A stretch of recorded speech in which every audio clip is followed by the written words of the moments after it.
ધોરણ 11 chapter number 16 કે જેની અંદર આપણે ગયા વિડીયો સુધી જે અભ્યાસક્રમ કર્યો તેની પહેલાં માહિતી જોઈ લઈએ.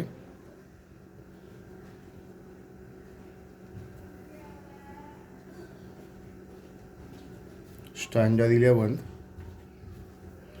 અને ચેપ્ટર નંબર 16 કે જેમાં સૌથી પહેલાં આપણે પ્રસ્તાવના જોઈ. પ્રસ્તાવના પછી પાચન તંત્રમાં પાચન માર્ગનો અભ્યાસ કર્યો કે જેમાં આપણે મુખ, કંઠનળી, અન્નનળી, જઠર, નાનું આંતરડું, મોટું આંતરડું, મળાશય, મળદ્વાર જેવા શરીરના વિવિધ પાચન માર્ગોનો અભ્યાસ કર્યો. એ અભ્યાસ કર્યા પછી આપણે પાચન માર્ગના દિવાલની સંરચના કે જેમાં લસી સ્તર, સ્નાયુ સ્તર, અધઃ શ્લેષ્મ સ્તર, શ્લેષ્મ સ્તરનો અભ્યાસ કર્યો. એ પૂર્ણ થયા બાદ આપણે સહાયક પાચક ગ્રંથિઓ કે જેમાં લાળ ગ્રંથિ, યકૃત અને સ્વાદુપિંડનો અભ્યાસ કર્યો. પાચક ગ્રંથિઓમાં આપણે લાળ ગ્રંથિ, યકૃત, સ્વાદુપિંડનો અભ્યાસ કર્યો.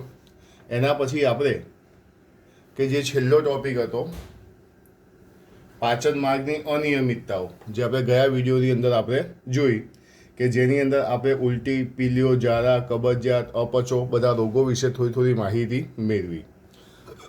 હવે જે આપણે જોઈશું એ હશે મરાસ્મસ રોગ વિશે. કયો રોગ? મરાસ્મસ રોગ વિશે ભણીશું. હવે મરાસ્મસ રોગ વિશે આપણે જોઈએ કે જેમાં સૌથી પહેલાં તે પ્રોટીન અને કેલરીની ઉણપથી થતો રોગ છે. તે પ્રોટીન અને કેલરીની ઉણપથી થતો રોગ છે.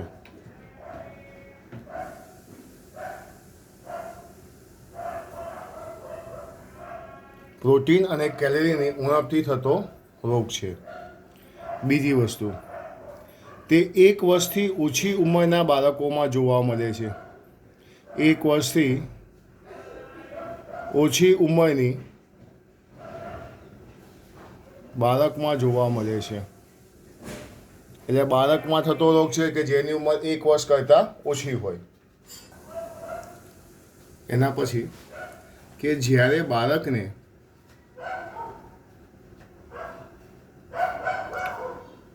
માતાના દૂધને બદલે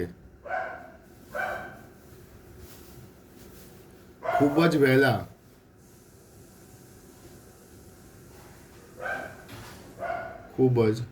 વહેલા બીજો ખોરાક આપવામાં આવે,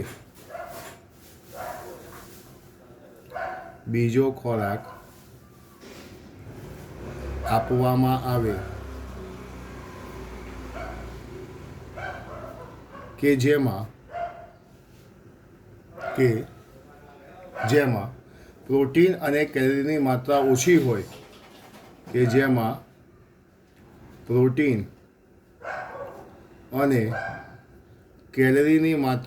હોય,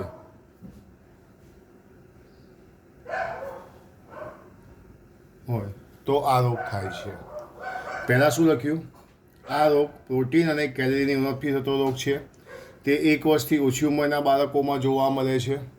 માતાના દૂધને બદલે ખૂબ જ વહેલા બીજો ખોરાક આપવામાં આવે કે જેમાં પ્રોટીન અને કેલરીની માત્રા ઓછી હોય, તો આ રોગ થાય છે. હવે આપણે જોઈશું આજે મરાસ્મસ રોગ જે છે એના લક્ષણો. એટલે હું અહીંયા લખીશ મરાસ્મસ રોગના લક્ષણો.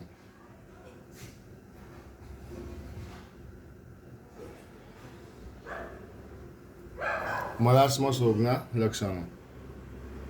એમાં પહેલું, આ રોગમાં બાળકોના ઉપાંગો પાતળા બને છે. બાળકના ઉપાંગો પાતળા રહે છે. નંબર 2, ત્વચા પાતળી, શુષ્ક, પાતળી, શુષ્ક અને કરચલીવાળી જોવા મળે છે.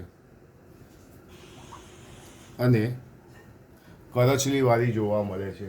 ત્વચા પાતળી, શુષ્ક અને કરચલીવાળી જોવા મળે છે. એના પછી ત્રીજા નંબરનું, વૃદ્ધિ અને શરીરના વજનમાં ઘટાડો થાય છે. વૃદ્ધિ અને શરીરના વજનમાં ઘટાડો થાય છે. વૃદ્ધિ અને શરીરના વજનમાં ઘટાડો થાય છે. નંબર 4, મગજ અને મગજના વિભાગોની અને મગજના જુદા જુદા ભાગોની વૃદ્ધિ અને વિકાસ નબળો પડે છે. વૃદ્ધિ અને વિકાસ નબળો પડે છે.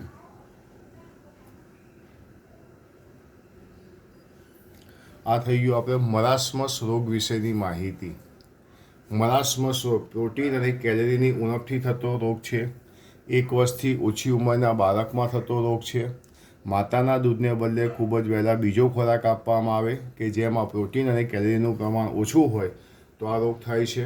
આ રોગના લક્ષણોની વાત કરીએ, બાળકના ઉપાંગો પાતળા બને છે, ત્વચા પાતળી, શુષ્ક અને કરચલીવાળી હોય છે, વૃદ્ધિ અને શરીરના વજનમાં ઘટાડો થાય છે, મગજ અને મગજના ભાગોની વૃદ્ધિ અને વિકાસ નબળો પડે છે. તો આ માહિતી થઈ કોના વિશેની? મરાસમસ રોગ વિશેની માહિતી.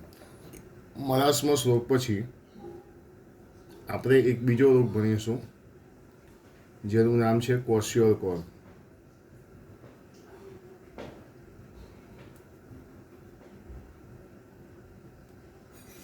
જેનું નામ છે ક્વોશિયોર્કોર રોગ. કયો રોગ આવશે? ક્વોશિયોર્કોર. તે પ્રોટીનની ઉણપથી થતો રોગ છે. આ જે છે પ્રોટીનની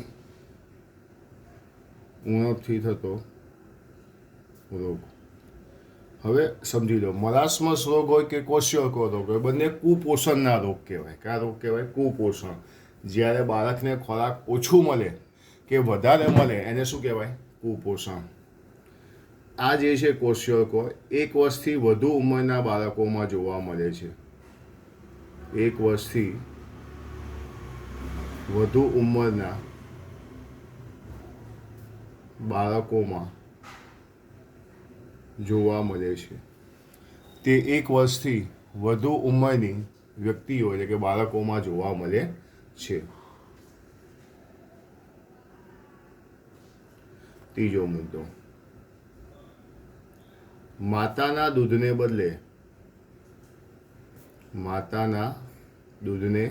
બદલે બાળકને ઊંચી કેલરી વાળો, બાળક જે છે એને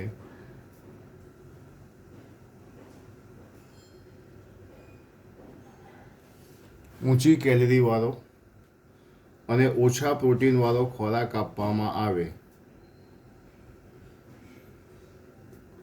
કેલરી કેવી? ઊંચી. અને પ્રોટીન કેવું?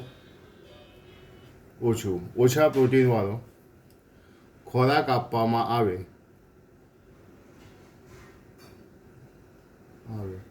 તો આ રોગ થાય છે. માતાના દૂધને બદલે બાળકને ઊંચી કેલરીવાળો ઓછા પ્રોટીનવાળો ખોરાક આપવામાં આવે તો આ રોગ થાય છે. એના પછી આપણે જોઈશું ક્વોશિયોર્કોર રોગના લક્ષણો.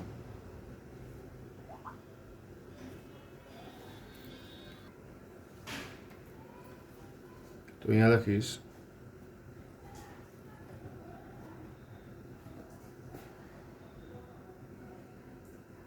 ક્વોશિયોર્કોરના લક્ષણો.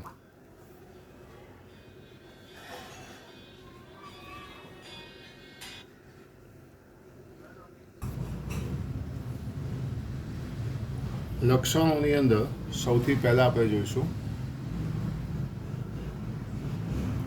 સૌથી પહેલું લક્ષણ, બાળક સતત ખોરાક માટે રડ્યા કરે છે.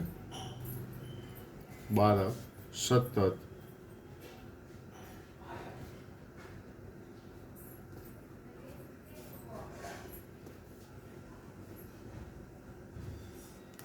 ખોરાક માટે રડ્યા કરે છે. નંબર 2, બાળક આસપાસમાં થતી પ્રકૃતિમાં કોઈ રસ લેતું નથી. બાળક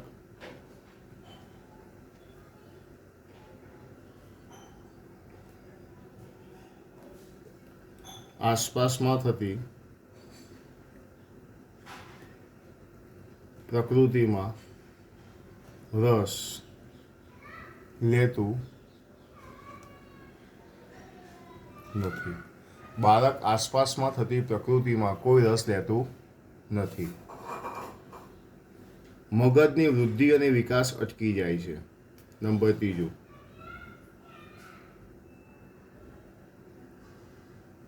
મગજની વૃદ્ધિ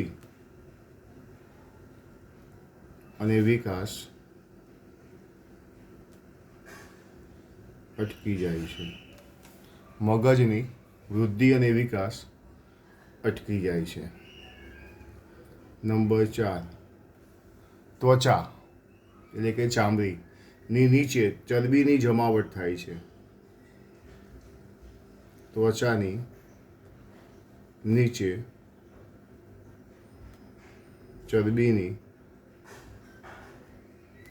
જમાવટ થાય છે. આ 2 રોગો થયા. પહેલાં મરાસ્મસ અને બીજો ક્વોશિયોકોર. ક્વોશિયોકોરમાં ફરી એકવાર જુઓ, તે પ્રોટીનની ઉણપથી થાય છે, જ્યારે મરાસ્મસમાં શું હતું, તે પ્રોટીન અને કેલરીની ઉણપથી થાય છે. મરાસ્મસમાં એવું હતું તે 1 વર્ષથી ઓછી ઉંમરના બાળકમાં થાય છે, જ્યારે ક્વોશિયોકોરમાં 1 વર્ષથી વધુ ઉંમરના બાળકોમાં થાય છે. માતાના દૂધને બદલે ખૂબ જ વહેલો બીજો ખોરાક આપવામાં આવે કે જેમાં પ્રોટીન અને કેલરી બંનેની માત્રા ઓછી હોય તો આ રોગ થાય છે, મરાસ્મસ. જ્યારે ક્વોશિયોકોરમાં શું જોયું કે માતાના દૂધને બદલે બાળક ઊંચા કેલરીવાળો અને ઓછા પ્રોટીનવાળો જો ખોરાક રહે છે તો આ રોગ થાય છે. હવે લક્ષણોની અંદર ધ્યાન આપજો બધા. બાળકના ઉપાંગો પાતળા બને, ત્વચા પાતળી અને શુષ્ક કરચલીવાળી બને, વૃદ્ધિને શરીરના વજનમાં ઘટાડો થાય, મગજના વિવિધ ભાગોનો વૃદ્ધિ અને વિકાસ નબળો પડી જાય. જ્યારે અહીંયા ક્વોશિયોકોરમાં મગજમાં વૃદ્ધિ વિકાસ અટકી જાય છે. પેલામાં ત્વચા કેવી હતી, પાતળી શુષ્ક કરચલીવાળી બને, અહીંયા ત્વચાની નીચે લિપિડ એટલે કે ચરબીની જમાવટ થાય છે. બાળક સતત ખોરાક માટે રડ્યા કરે છે. આસપાસમાં થતી પ્રકૃતિમાં કોઈ રસ લેતો નથી. તો અહીંયા તમારે ક્વોશિયોકોરના જે આપેલા છે એકવાર બધા વાંચી જાઓ ક્વોશિયોકોર વિશે.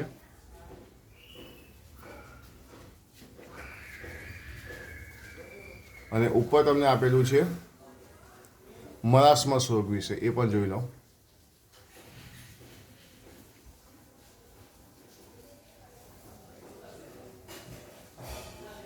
મરાસ્મસ રોગના લક્ષણો અને ક્વોશિયોકોર. નીટની પરીક્ષામાં પ્રશ્ન પૂછાયેલો છે, મરાસ્મસ ક્વોશિયોકોરથી કઈ રીતે જુદો પડે છે.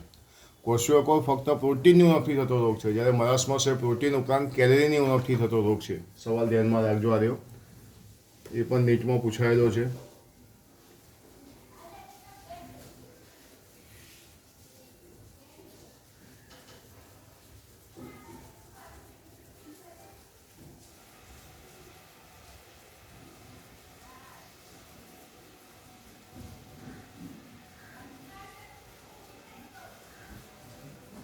ચલો થઈ ગયો મરાસ્મસ રોગ. હવે ક્વોશિયોકોર રોગ એકવાર વાંચી જાઓ.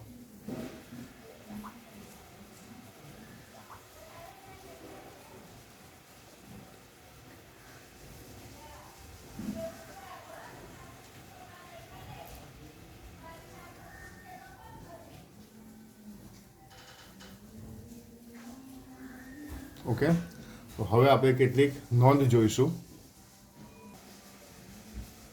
હવે કેટલીક આપણે નોંધ જોઈશું.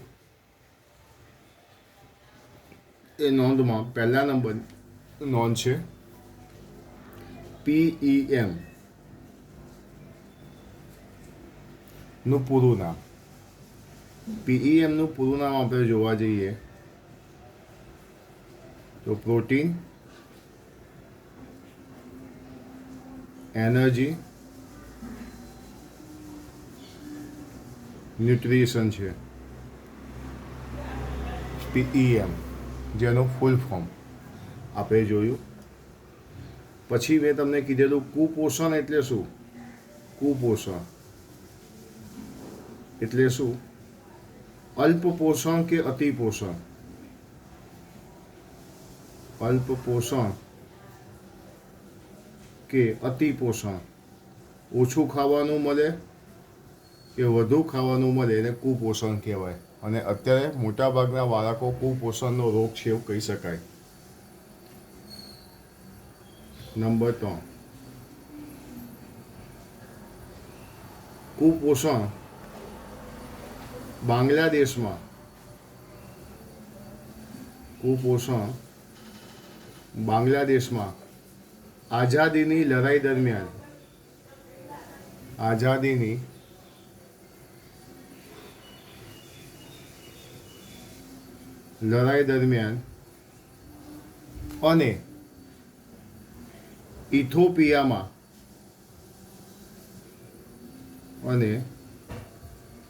અને ઇથોપિયામાં 80ના દાયકાના મધ્યમાં ભયંકર દુષ્કાળ દરમિયાન જોવા મળ્યું હતું. ભયંકર દુષ્કાળ દરમિયાન જોવા મળ્યું. કુપોષણ બાંગ્લાદેશમાં આઝાદીની લડાઈ દરમિયાન અને ઇથોપિયામાં 80ના દાયકાના મધ્યમાં ભયંકર દુષ્કાળ દરમિયાન જોવા મળ્યું. એના પછી નંબર 4, પીઈએમ દક્ષિણ અને દક્ષિણ પૂર્વ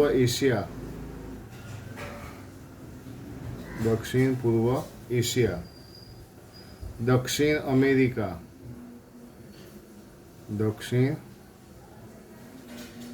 અમેરિકા, પશ્ચિમ અને મધ્ય આફ્રિકામાં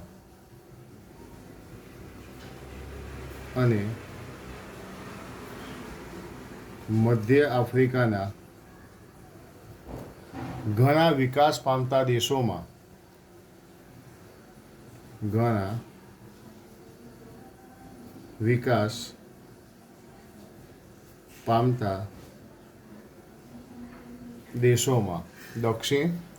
દક્ષિણ પૂર્વ એશિયા, દક્ષિણ અમેરિકા, પશ્ચિમ અને મધ્ય આફ્રિકાના ઘણા વિકાસ પામતા દેશોમાં પ્રોટીન અને કુલ ખાદ્ય કેલરીની પાચન ઉણપના કારણે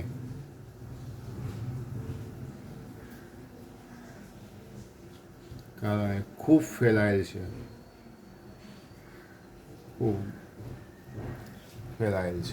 પીઈએમ પ્રોટીન એનર્જી મેલન્યુટ્રિશન્સ. કુપોષણ એટલે અલ્પપોષણ કે અતિપોષણને કુપોષણ કહે છે. બાંગ્લાદેશમાં આઝાદીની લડાઈ દરમિયાન અને ઇથોપિયામાં 80ના દાયકાના મધ્યમાં ભયંકર દુષ્કાળ દરમિયાન જોવા મળ્યો હતો. દક્ષિણ અને દક્ષિણ પૂર્વ એશિયા, દક્ષિણ અમેરિકા, પશ્ચિમ અને મધ્ય આફ્રિકાના ઘણા વિકાસ પામતા દેશોમાં પ્રોટીન અને કુલ ખાદ્ય કેલરીની પાચન ઉણપના કારણે ફેલાયેલ છે. તો અહીં આજે તમે સૌથી પહેલાં મરાસમસ રોગ વિશે, પછી ક્વોશિયોકોર રોગ વિશે, અને ક્વોશિયોકોર રોગ પછી આપણે પીઈએમને અનુલક્ષીને કેટલીક જે નોંધો લખી, 4 નોંધો એ તમારે લખવાની છે. એટલે કે આ વિડીયોમાં 2 પ્રશ્નો વત્તા 4 નોંધો છે જે તમારે આગળ ઉમેરવાના રહેશે. એટલે એકવાર મરાસમસ, ક્વોશિયોકોર અને આ જે નોંધ છે તમે ટેક્સ્ટબુકમાંથી પણ એકવાર જોઈ લો.